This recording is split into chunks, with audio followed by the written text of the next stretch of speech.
बच्चों, नौजवानों और सम्मानित बुजुर्गों, सबसे पहले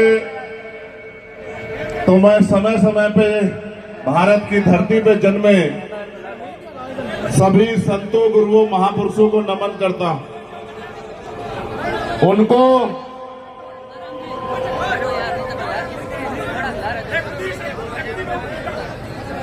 नमन करने का एकमात्र कारण ये है कि हमें उनके विचारों को जिंदा रखना। आप मेरी एक आवाज पे मेरे कहीं से बैठ गए, आपको एहसास नहीं कि ये मेरी ताकत को कितना बढ़ा देता है। मैं नीचे जाके इसलिए बैठा था कि किसी भी साथी को नीचे बैठने में शर्म महसूस ना हो कि हम नीचे बैठे। इसलिए मैं खुद जाके नीचे बैठा कि भाई हमें धीरे धीरे जमीन से इस आंदोलन को मजबूत करके ताकतवर बना के और ऊपर लाके खड़ा करना है, जहां से जो गैर बराबरी है देश में, चाहे वो जाति के आधार पे हो, धर्म के आधार पे हो, धार्मिक आधार पे हो, आर्थिक आधार पे हो, सामाजिक आधार पे हो, वो सारी तरह की गैर बराबरियां खत्म हो। जब मैं चला था, मैं ये पूछ रहा था कि सुबह 11 बजे आप रैली करने को कह रहे हो, 11 बजे लोग आ जाएंगे? तो इन्होंने मुझसे कहा कि आ जाएंगे। मैंने कहा यार मुझे तो नहीं लगता कि 11 बजे लोग आ जाएंगे। एक तो इतनी धूप है, और फिर मैंने कहा सुबह सुबह कैसे आ पाएंगे लोग। लेकिन जब मैं यहां आया गोपालगढ़, तो मुझे एहसास हुआ कि आप कितना प्यार करते हैं हम लोगों से।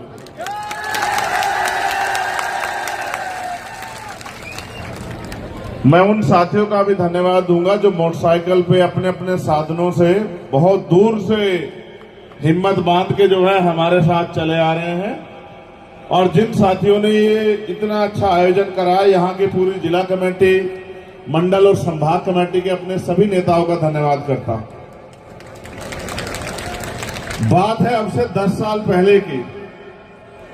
मैंने आज तक कभी इस बात पर जिक्र नहीं किया कहीं। जब 10 साल पहले इस कार्यवाह को आगे चलाने के लिए हम लोग घर से निकले, तो बड़े अमीरों ने, ताकतवर लोगों ने, बड़े बड़े नेताओं ने ये कहते हुए मजाक उड़ाया कि तुम जैसे बहुत आए और बहुत चले गए, और बहुत आएंगे भी। हर किसी के अंदर थोड़े दिन का उबाल होता है कि वो सामाजिक परिवर्तन के आंदोलन का साथी बने। मैं उस अपमान को, उस हंसी मजाक को सहता रहा, लेकिन जब आज गोपालगढ़ आया और आपका ये प्रेम देखा, तो फिर मेरा विश्वास और मजबूत हुआ कि अगर कोई ईमानदारी से काम करे, अगर वास्तविकता में किसी के लिए कुछ करने का जज्बा हो, और लोगों का विश्वास, लोगों का प्यार, माँ बहनों का आशीर्वाद उसके साथ खड़ा हो जाए, तो दुनिया की कोई ताकत उसे तरक्की करने से रोक नहीं सकती। ऐसे कितने मसले आए होंगे कि बहुत बार अपमान का सामना करना पड़ा, लेकिन संघर्ष रुका नहीं, संघर्ष जारी रहा। मैं लगातार राजस्थान भी आता हूं। मैं राजस्थान के अपने भीम आर्मी आजाद समाज पार्टी की पूरी टीम का धन्यवाद दूंगा कि सामंतवाद के गढ़ में उन्होंने जो है आज जो एक क्रांति पैदा की है, आज जो ये ताकत दिखाई है, ये बहुत सारे नेताओं की पैरों की जमीन खींच लेगी, ऐसा मुझे भरोसा है। जब ये आंदोलन शुरू हुआ तो लोग ये भी कहते थे कि सामंतवाद की जड़ें बड़ी गहरी हैं, इनको काटना आसान नहीं है। मैंने उनसे एक ही बात कहा कि ऐसी कोई जड़ें नहीं बनी जिनको काटा ना जा सकता। ये परिवर्तन का आंदोलन है, और हम आज इस सभा में संविधान बचाओ यात्रा के जरिए पहुंचे हैं। मैं आपका जख्म नहीं कर दूंगा कि राजस्थान में आपने पिछले 4.5 साल में क्या क्या सहा, या 2 अप्रैल 2018 के आंदोलन में क्या क्या सहा, या बीजेपी की सरकार ने आपकी किस तरह खाल उतारी, या कांग्रेस के लोगों ने किस तरह आपके ऊपर होने वाले जुल्म जाति अत्याचार पे मजाक उड़ाया, मैं आज इस पे बात नहीं करूंगा। मैं आज इस पर भी बात नहीं करूंगा कि कितने जितेंद्र मेघवाल, इंद्र मेघवाल, ओम प्रकाश रैगर, कार्तिक भील, नासिर जुनैद, कितनों को की बलि चढ़ी राजस्थान में। मैं आज इस बात पे बात करूंगा कि आने वाले समय में किसी कार्तिक भील, ओम प्रकाश रैगर, जितेंद्र मेघवाल, इंद्र मेघवाल या किसी और भाई की तरफ आंख ना उठे, इसकी तैयारी हमें करनी है। सुरेश की बड़ी बहन वहां बैठी थी, जब मैं नीचे आके बैठा तो वो रोने लगी, और क्योंकि यहां हमारे नेता लोग बोल रहे थे मैं सुन नहीं पा रहा था उन्हें कि वो क्या कह रही थी, लेकिन उनकी आंखों के आंसू ये बता रहे थे कि यहां न्याय की क्या हद, यहां न्याय किस तरह हावी है। मैं आपको ये पूछना चाहता हूं, अभी अभी बिहार में जातिगत जनगणना हुई, फिर कल उसके आंकड़े जारी हुए। अगर आप पढ़े लिखे लोगों को ध्यान रखते हो, वो जातिगत आंकड़े कहते हैं कि 92% आबादी, 90% से ज्यादा आबादी बिहार में दलित, पिछड़े, आदिवासी और अल्पसंख्यक समाज की है। अगर आप राजस्थान का वो कराओगे सर्वे, मैं शर्त लगा के कह सकता हूं कि 85 से 90% आबादी आदिवासी, दलित, पिछड़े और अल्पसंख्यक समाज की राजस्थान में होगी। भारत में जब लोकतंत्र आया, वोट का अधिकार मिला, उस लोकतंत्र का असली उद्देश्य क्या था, इस पे आप गौर करो। लोकतंत्र यानी कि बहुमत का शासन। बहुमत का मतलब जिनका वोट होगा, जिनकी संख्या ज्यादा होगी, उनका राज होगा। वोट हमारी ज्यादा थी, लेकिन हमारा राज नहीं आया। सदियों सदियों हम लोग आजादी से पहले इंतजार करते रहे कि कोई हमारे जुल्म जाति पे दिल पसीजेगा किसी का, कोई हमारे आंसुओं पे, हमारी उधड़ती चमड़ी पे कोई तकलीफ करके यह न्याय अत्याचार बंद करेगा। कभी बंद नहीं हुआ। आजादी के बाद, संविधान के आने के बाद हमें अवसर मिले कि अगर हम पे न्याय होगा तो उसको सजा मिलेगी। वो अलग बात है कि न्याय ताकतवर लोगों की कठपुतली बन गया है। न्यायपालिका में चाहे जिले की हो या प्रदेश की हो, हाई कोर्ट हो, सुप्रीम कोर्ट हो, उनमें भी आज हमारे लोगों की संख्या नहीं है। वहां भी हमारे घुसने के बैरियर लगाए गए हैं। मैंने कल ही और मैं लगातार कह रहा था कि आजाद समाज पार्टी का उद्देश्य है संपूर्ण सामाजिक न्याय, यानी कि अंतिम व्यक्ति को भी जो हाशिए पे है उसको भी रोटी, कपड़ा, मकान, स्वाभिमान, सम्मान का जीवन, और उसको भी अवसर मिले। अगर उस पर जमीन नहीं, उसको जमीन मिले। उस पर रोजगार नहीं, उसको रोजगार मिले। उस पर उद्योग नहीं, उसको उद्योग मिले। और अगर उसके पास गरीबी है तो उसकी जेब भरी जाए, उसको ताकतवर बनाया जाए, वो स्वाभिमान सम्मान से जिए, अन्याय अत्याचार बंद हो, जुडिशरी हो या सरकार का कोई भी तंत्र हो, संविधान के द्वारा जो व्यवस्था बनी है उसका कोई भी हिस्सा हो, सब में आबादी के हिसाब से हिस्सेदारी होनी चाहिए। लेकिन गजब देखिए कि लगातार जातिगत आंकड़ों को छिपाया गया। मैंने आपसे कहा कि 90% आबादी राजस्थान में आपकी है, तो आप मुझे बताओ कि राजस्थान में राज किसका होना चाहिए? राजस्थान में ना राज आपका, ना स्थान आपका। ये तब मिलेगा जब आप अपनी वोट की ताकत का सही प्रयोग करोगे। और अगर वोट की ताकत का प्रयोग नहीं करोगे तो अकेला चंद्रशेखर आजाद या लाखों का समूह एक कानून नहीं बना पाएगा, एक व्यक्ति को सजा नहीं दिला पाएगा।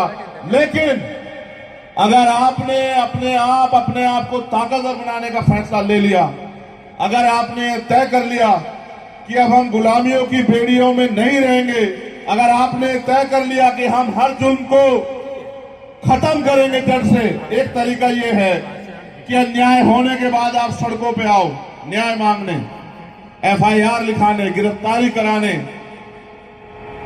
और एक तरीका यह है कि अपनी ताकत बनाओ कि कोई ऐसी सामंतवादी सोच ही जो है वो किसी के दिमाग में ना आए कि किसी कमजोर की बेटी की तरफ आंख उठा के देखा जाए, किसी कमजोर के बच्चे की तरफ आंख उठा के देखा जाए, मटकी छूने में किसी की हत्या की जाए, मूछे रखने में किसी की हत्या की जाए। इस तरह की जो सोच है सामंतवाद की, उसके पैर उखड़ जाए। मैं आपको ये कहना चाहता हूं, हर चीज की एक सीमा होती। अगर आपने कभी घर में कुत्ता पाला हो, उसको भी देखना, अगर कुत्ते के आगे से भी उसका भोजन उठाओगे, एक समय तक उससे छेड़खानी करो, वो प्यार देगा, लेकिन एक समय के बीतने के बाद वो भी हिंसक हो जाएगा। मेरे लोगों को हो पता नहीं क्या गया है, हर साल धोखा खाते हैं और फिर 5 साल के धोखे के लिए तैयारी करते हैं।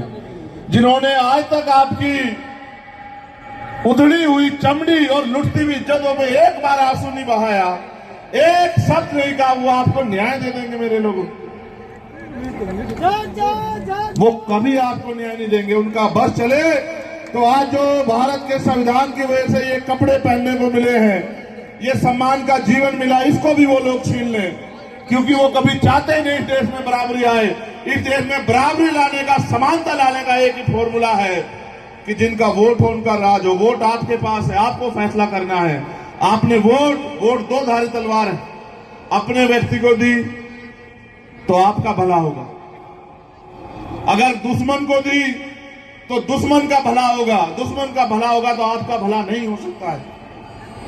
अगर अपने को दी तो आपकी समस्या खत्म होगी, और अगर दुश्मन को दे दी गलती से तो आपका खात्मा सुनिश्चित है, आपके अधिकारों का खात्मा सुनिश्चित है। ये बताने के लिए मैं भोपालगढ़ हूं। मैं बस आपसे कहना चाहता, आपने सबको आजमा लिया, सबको आजमा लिया, आपने सबको मौका दिया। मैं बस आपसे पूछने आया हूं, क्या आपके खून का आपके साथ कुछ रिश्ता है या अधिकार बैठता है नहीं है बैठता है? आप बताओ मुझे। आपको याद है, मैं इंद्र मेघवाल के घर 4 बार आया, 4 बार मुझे लौटा दिया गया, दिल्ली छोड़ के आते हैं पुलिस लगा के। मैं इनकी पुलिस से नहीं भिड़ना चाहता, मैं चाहता हूं कि मैं जानता हूं कि पुलिस में हमारे लोग हैं, लेकिन पुलिस करे क्या? पुलिस सरकार की है। आप ये बताओ, क्या जुल्म जाति अन्याय अत्याचार आपके भाग्य में किसने लिखा है क्या? वोट की शक्ति से आप चाहो तो किसी को भी जो है ताकतवर बना दो, और किसी को भी जो है जो अपने आप को ताकतवर समझता है उसको जमीन पे बिठा दो। ये वोट की ताकत है। आप अपनी ताकत को क्यों नहीं समझ रहे हो?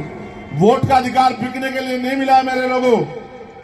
रोटी रोजी तो हम लोग खा ही रहे हैं, कच्ची पक्की खा रहे हैं, ये बात सच है। नमक से खा रहे हैं, ये बात सच है। लेकिन स्वाभिमान सम्मान, क्योंकि मेरे पिताजी ने मुझे सिखाया कि व्यक्ति भूखा रह सकता लेकिन अपमानित होकर नहीं रह सकता। हम इस राजस्थान में अपमान क्यों बर्दाश्त करें? आपने मुझे पगड़ी पहनाई, ये बहुत अच्छी बात है, लेकिन असल मजा तब आएगा जब राजस्थान में मेरे लोग सर पे पगड़ी आएगी, और वो पगड़ी जिसमें ताकत होगी, जिस पगड़ी के पहनने के बाद आपकी कलम में वो ताकत होगी कि आप चाहो तो अपने बच्चों को कितने रोजगार दे दो, आप चाहो तो कितने ही भूमिहीनों को भूमि दे दो, कितने ही लोगों को लोन दे दो, कितने लोगों को रोजगार दे दो, कितने ही लोगों को, गरीबों को, कमजोरों को सशस्त्र लाइन शर्तें दे दो। तमाम तरह की योजनाएं जो है वो आपके हिसाब से बनी। वो पगड़ी और उसका एकमात्र तरीका है कि अपनी वोट की शक्ति को इकट्ठा करो। एक फाइल मेरे पास आई, बहुत जरूरी मसला, मैं इस पर जरूर बोलूंगा। सुनील इंडलिया मेघवाल का, आप जानते हैं सुनील को? जो नहीं जानता है जान लो। उन्होंने मुझे बताया कि 4 साल पहले शहीद हुए, उनकी 4 पीढ़ी है आर्मी में, लेकिन आज तक शहीद का दर्जा नहीं मिला। आप सुनो मेरी बात को, आपको समझ आएगी। ना मिला शहीद का दर्जा, ना मिलेगा। क्यों नहीं मिलेगा ये भी जान लो। मेरा एक छोटा भाई आर्मी में, उसका फोन आया एक दिन मुझे कि भैया आप एक मामला उठा दो। मैंने कहा क्या हुआ? कि हमारे यहां एक शेड्यूल कास्ट के सिपाही को एक सीओ रैंक के अधिकारी ने बहुत अपमानित किया, बहुत गालियां दी सबके सामने। इतनी गालियां दी, उल्टा सीधा बका, जाति सूचक शब्द कहे कि वो एक दिन तो किसी के साथ बोला नहीं और अगले दिन उसने सुसाइड कर लिया। अगर आप इसकी जांच करा दो, सुसाइड नहीं है, उसको इतना प्रताड़ित किया गया कि उसने महसूस किया कि इस जीवन का कोई मोल नहीं है, इसलिए उसने आत्महत्या कर ली। उसने कहा आप एक बार जांच करा दो, दूध का दूध पानी का पानी हो जाएगा, उस भाई को न्याय मिल जाएगा। मैं लगातार नजर बना के रखा हुआ हूं हर मसले पे। जब बात आती दलित पिछड़ों के बच्चों की, आदिवासियों के बच्चों की, तो क्योंकि अगर उसको शहीद का दर्जा मिलेगा तो उस परिवार का सम्मान भी बढ़ेगा और उस परिवार को जो सहयोग मिलना है वो भी देना पड़ेगा। इसलिए जानबूझ के जब बात आती है दलित पिछड़ों के बच्चों की, जब बात आती है उनको सम्मान दिलाने की, तो जानबूझ के वहां बैठे तंत्र में बैठे वो लोग हमारे बच्चों को आत्महत्या करार देके, सुसाइड करार देके उनको शहीद का दर्जा नहीं देने देते। ये मैं जानता हूं बहुत अच्छी तरह से। और ये तब तक बंद नहीं होगा जब तक इनकी जांच कराने वाले लोग आपके बीच के लोग नहीं होंगे, जब तक इन पे कार्रवाई करने वाले लोग आपके बीच के लोग नहीं होंगे। ये तभी बंद होगा मेरे लोगों, ये शहीद का दर्जा तब मिलेगा जब न्याय होगा। और न्याय कब होगा? जब न्याय दिलाने वाले हाथ आपके होंगे। या पुलिस के लोग खड़े हैं, आप वो बेहतर जानते हैं, मैं सबको नहीं कह रहा हूं, लेकिन बहुत से अधिकारी कर्मचारी ऐसे हैं जो रेप हत्या होने पे भी एफआईआर नहीं लिखते हैं, जो ताकतवर लोगों से पैसे लेके अपराधियों को गिरफ्तार नहीं करते हैं। ऐसे बहुत सारे अधिकारी कर्मचारी होते हैं। और एक मामला थाना गाजी का चोरू का मेरे याद है कि एक महिला के साथ 8 पुलिसकर्मियों ने रेप किया था। वहां हम लोग गए थे आंदोलन में। मैं ये बात आपको इसलिए कह रहा हूं कि जब तक इन पे कार्रवाई करने वाले हाथ आपके नहीं होंगे और इनको ये एहसास नहीं होगा कि अगर आप न्याय नहीं दोगे, आप संविधान के जरिए मिली नौकरी में बैठ के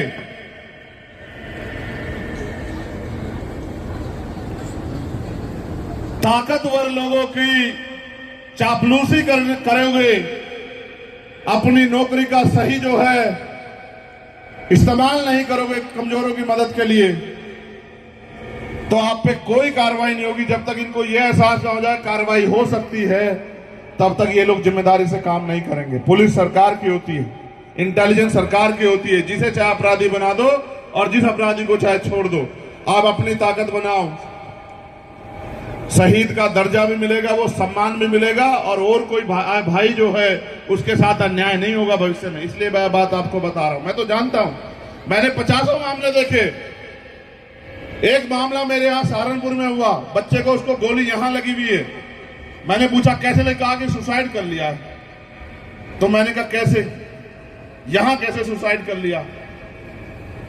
कहा हम तो कुछ नहीं कह सकते, हमें तो ये पता है कि सुसाइड कर लिया। फिर एक और दूसरा बच्चा ड्यूटी करता हुआ पानी का टैंक साफ करने के लिए घुसा, वहीं मौत होगी। पूछा क्या हुआ? सुसाइड कर लिया। ऑन ड्यूटी अगर किसी की जान जाएगी तो वो उसको शहीद का दर्जा मिलना चाहिए, ये प्रावधान है। उसके बावजूद भी हमारे लोगों को कि हमारे लोग अपने पैरों पे ना खड़े हो जाए और हमारी शहादत का मोल ना बचे, हमारी शहादत का मजाक उड़ाया जाए, इसलिए जानबूझ के किया जाता है।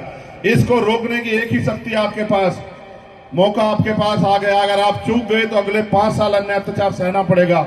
मैं आपके बीच में रहूंगा, लेकिन अगर आप नहीं चूके, आपने बिल्कुल निशाना लगा के आजाद समाज पार्टी के प्रत्याशी को यहां से जिता के भेजा, तो मैं पूरी जिम्मेदारी से कहता हूं कि 5 साल आपको किसी आगे हाथ नहीं फैलाना पड़ेगा।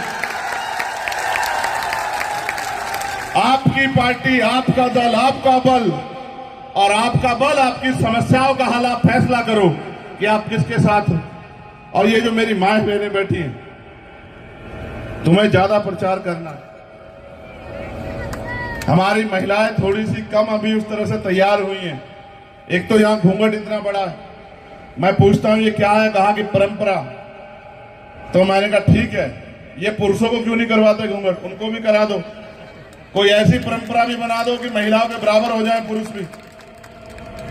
बेटी हमारी, बहन हमारी, माँ हमारी, चाची हमारी, ताई हमारी, परिवार हमारा, फिर भी परंपरा। और मैंने पूछा कि परंपरा तो वो भी थी सती प्रथा वाली, उसको क्यों नहीं निभा रहे हो अभी तक?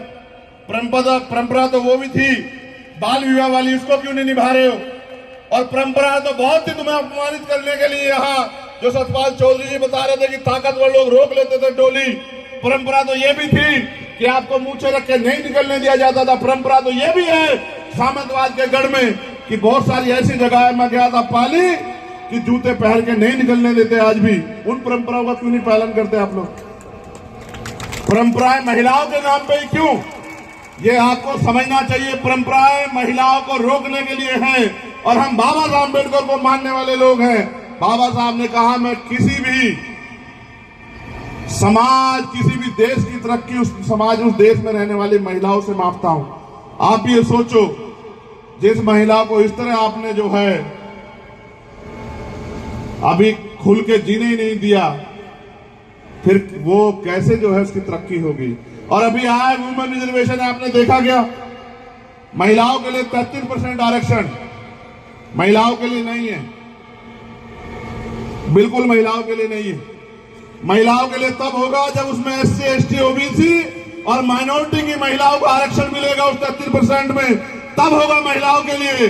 अभी तो ताकतवर लोगों के लिए है। और कल मेरे एक साथी इसका उदाहरण बता रहे थे कि आजाद भाई एक तरफ शेर खड़ा कर दो, शेर का मतलब उनके समझाने के अनुसार शेरनी, और एक तरफ बिल्ली, और बीच में रख दो कोई भी खाने का टुकड़ा जिसको खाती हो, तो आप ये देखना क्या शेरनी के आगे बिल्ली खा लेगी क्या?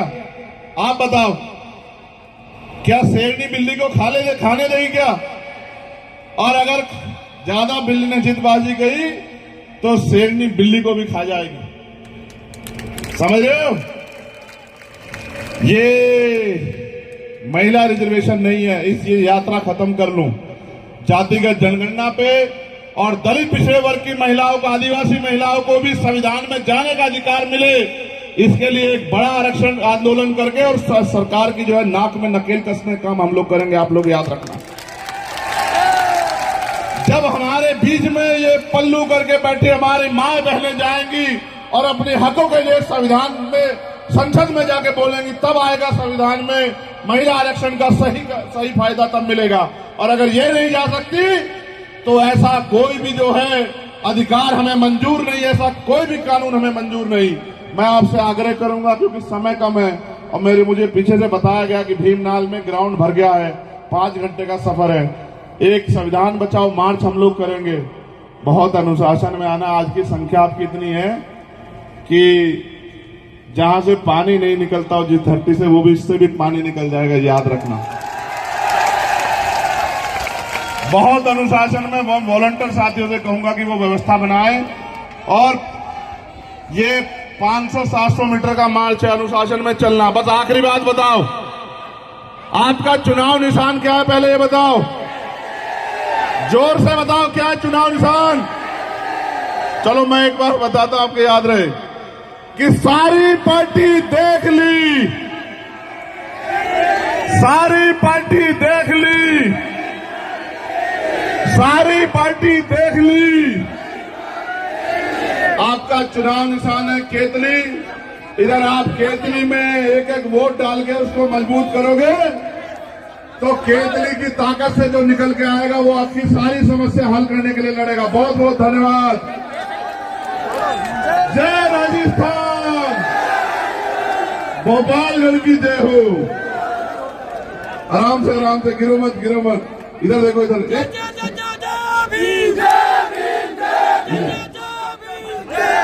सुनो, ये मेरे पास है, इसकी ताकत मांग रहा हूं तुमसे, इसकी बस ये मेरे पास है, इससे कुछ नहीं बदल रहा है, मैंने देख लिया। अगर जिंदगी बदलनी है तो इसकी ताकत और फिर देखो कैसे वारे नारे करके दिखाता हूं तुम्हें। ये बात याद रखना, इसकी ताकत दो एक बार। धन्यवाद। जय हिंद।